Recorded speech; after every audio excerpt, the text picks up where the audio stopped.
Hey everybody, it's John from the Hustle Daily Show. Before we get into the news today, did you know that HubSpot launched an AI chatbot that helps you build awesome campaigns at scale with just a few prompts? It's called Campaign Assistant, and it's a totally free to use AI tool that will transform the way that you build marketing campaigns at scale. And the best part?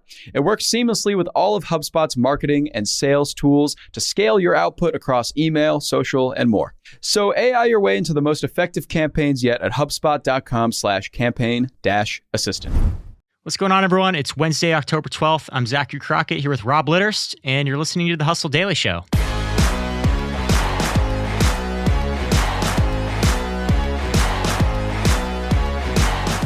So yesterday, Meta held Meta Connect. It's their annual event dedicated to the company's latest releases in AR and VR. Rob stopped into the virtual event, and he's going to take us through the good, the bad, and the ugly. But before we get into that, let's take a quick look at what else is going on in business and tech today.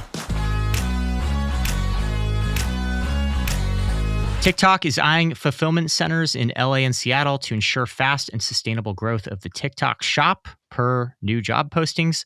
The social platform is bullish on e-commerce, and it's introduced a few features in recent years like Shopify connected storefronts. So look out for more online shopping tie-ins there in the coming months.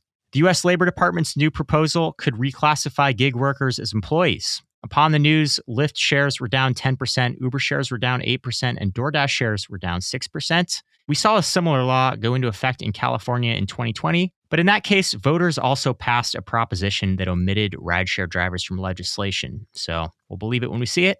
Honda and LG are partnering on a $3.5 billion battery factory in Ohio that's expected to create about 2,200 jobs. The batteries are also expected to power Honda's upcoming EV models, including the Honda Prologue, an SUV that is expected to be released in early 2024. The crypto exchange Bittrex was fined $24 million for breaking U.S. sanctions in Cuba, Iran, Sudan, Syria, and the Crimea region of Ukraine. The fine marks the largest penalty a government has imposed on a crypto business for violating sanctions. And lastly, Snapchat has partnered with the costume design company Disguise on an AR feature that lets users virtually try on and buy Halloween costumes.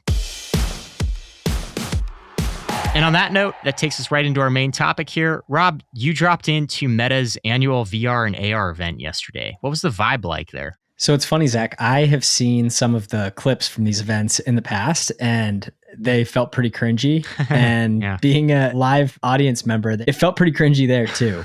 I don't know what it is about Meta, but like Zuck and the entire crew, like there's just kind of like this awkward tension around. Like they're very clearly reading teleprompters, and I don't know, the whole vibe is just very awkward. He doesn't have the Jobs persona. No. Let's just say that. Absolutely not. I think that's a really a nice way of putting it. Well, okay, let's start with the good news here. What came out of this event that looks promising? Yeah, so I think at the end of the day, this event really kind of acts as kind of a roundup of everything that Meta has done the year prior and then everything that's coming in the year ahead. And in the year prior, they made a lot of progress. They had a lot more people using their VR headsets.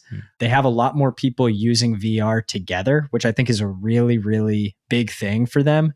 They said at last year's conference that most people were using VR by themselves. And they saw this year that there was a massive increase in social experiences in VR, which I think is really huge for their chances here and the chances of this being a big business, because they really kind of seem to break down the big VR use cases into 4 categories. And there's social experiences, gaming, fitness, and work. And they made some big announcements today for the coming year in all of those. Like in the social experiences category, they announced a partnership with NBC Universal that's going to let users interact in a VR world modeled after The Office. So as an Office fan, I'm excited to see how that manifests. I don't have a headset, so I don't know if I'm going to be able to attend. But seems like it could be fun to hang out in Dunder Mifflin with Dwight and Michael Scott. Get harassed by Dwight. You know? Exactly. On the gaming front, they partnered with Marvel to announce an Iron Man VR game that's going to be released on November 3rd. That had previously been announced, but people just didn't know when it was coming out. But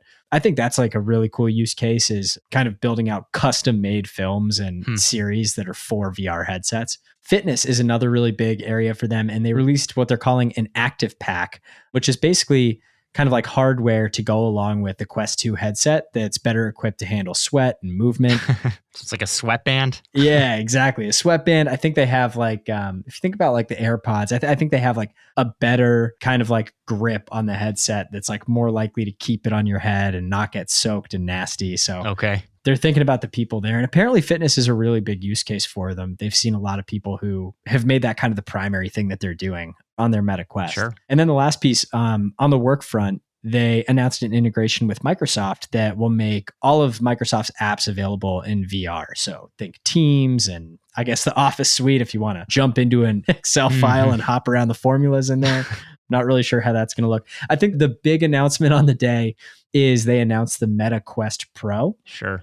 Which is this upgraded mixed reality headset that's going to cost about $1,500. For comparison's sake, the Meta Quest 2 is only $400. Wow. So a big jump there, and they're going to be mixing kind of virtual reality and augmented reality in that headset. So it should be pretty interesting. Okay. That's more than 3 times the price. Totally. Looks like it's got some new computer chips in there. It's got more advanced graphics. It's got improved touch controllers and sensors and maybe just a little more technologically advanced. I'm pretty sure the biggest thing here is the Meta Quest 2 is purely a VR headset and not an AR headset. I think the big difference here is that this is a mixed reality headset that can incorporate some visuals that using augmented reality to kind of depict the real world in some ways. Sure. Think about like Pokemon Go and some of those sorts of things. So clearly a technical leap. Yeah. Pretty interesting too that it looks like Facebook shares were down a little bit after this event today, like 4 or 5%. Wow. Investors aren't looking too bullish on the new headset is a big announcement. So there's some good news today on kind of the progress they've made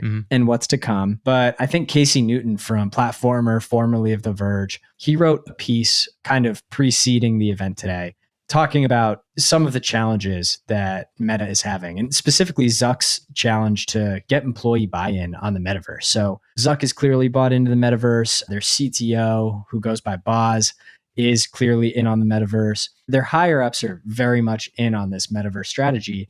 But when you go down into kind of like individual contributor level and manager level, they don't have that same enthusiasm. In one employee survey of 1,000 Meta workers, only 58% of them said that they understood the company's metaverse strategy. Jeez. So clearly a gap there in communication and messaging. That's not good. And the other thing, I think news broke either earlier this week or maybe it was last week. Meta's leadership recently complained to managers that their employees aren't using the company's Horizon VR platform enough.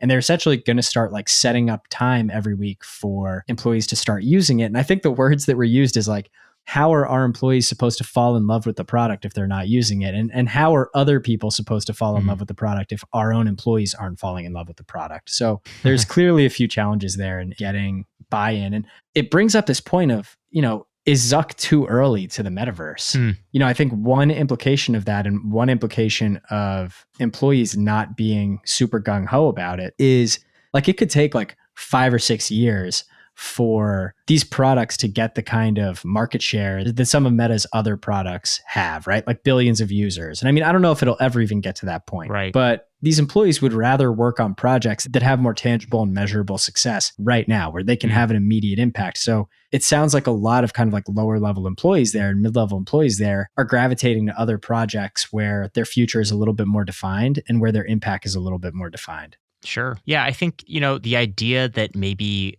Meta is just simply too early to the metaverse. Someone could view that as a charitable interpretation of what's going on. I mean, I think the cynical case would be like people just don't want the metaverse at all. Right. It's swing and a miss. People are not interested in it. Let's move on. But this is obviously something that happens all the time in technology. A part of a technologist's job is to be ahead of the curve. Sometimes they swing and a miss, like Google Glass, for instance, and sometimes they turn out to be a visionary. Totally. I always think about when I think about too early, like people always go back to the dot-com crash in the early 2000s and talk about how all of those companies that totally failed are now successful companies. They were just way too early. The thing about Meta is they have all of these other assets. It's not like they are relying on the metaverse initiatives to drive all their revenue, right? Like they have Facebook, they have Instagram. I mean, people talk about how both of those platforms are having lower usage and people are gravitating to TikTok and moving to other platforms. But they also have this just absolute hidden secret. They have WhatsApp, which they haven't really monetized as much yet. And it might be the best thing in their arsenal. It's going to be a while before the metaverse really manifests. Yeah. And Zuck didn't really seem to care that they're early. I mean, he literally dedicated the event to those that would rather be early than fashionably late. So I think he kind of gets where Casey Newton's coming from, but is fine with being criticized for it. All right. One more question for you, Rob. Were there any smoked meats at this event? There were no smoked meats that I saw. I will be just waiting for the smoked meats to hit the metaverse. Once there's smoked meats there, Zach, maybe I'll get a headset.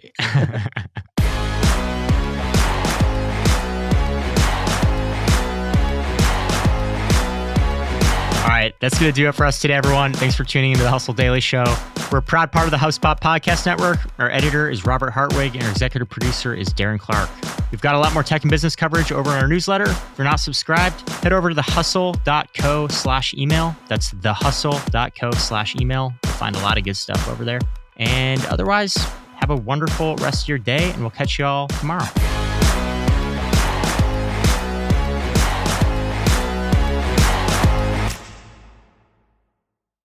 Hey guys, if you listen to the Hustle Daily Show on Google Podcasts, we want to let you know that the option will no longer be available pretty soon. Google is sunsetting its podcast app sometime in early 2024 in favor of YouTube Music, and we want to give you a heads up before it's too late, since that time's almost here. The Hustle Daily Show is available everywhere and anywhere that you listen to podcasts, like Apple Podcasts and Spotify. If you're using YouTube Music, we are there as well. If you're an Android fan, there are plenty of apps like Overcast, Pocket Casts, Player FM, and more. So just search for us wherever you decide to listen to your favorite podcasts.